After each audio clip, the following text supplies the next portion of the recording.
Well, Draymond Green back with the Warriors, $27.7 million for 1 year. Before anybody freaks out about the money, and you probably think, well, Draymond Green, at his age, is he worth $27.7 million? The NBA market would tell you no. This was the player option that he had, that he opted out of, so the Warriors could have the opportunity to chase LeBron James and or Anthony Davis. It didn't work out, and I would imagine when Draymond opted out, they had a handshake agreement in place where they said, all right, if it doesn't work out, we'll still give you that full 27.7 that you declined, and that's what he's getting here. So this is not a negotiating a new deal. It's probably just the Warriors living up to their word to Draymond Green. I do think this contract and this decision by the Warriors tells a couple of things. Number one, it severely limits what they can do the rest of the offseason. They don't really have much space left. They're going to be hard capped at the second apron, and they still have to fill 2 or 3 more spots with somewhere around like $7 or $8, maybe $9 million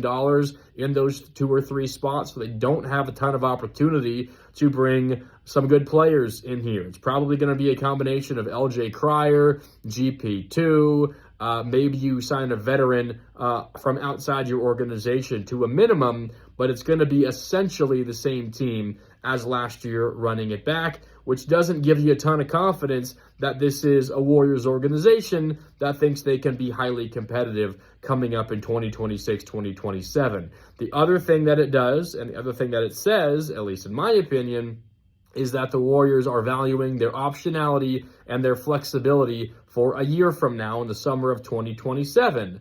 Draymond Green's $27.7 million will be coming off the books. So will a number of others, including, for the time being, Jimmy Butler.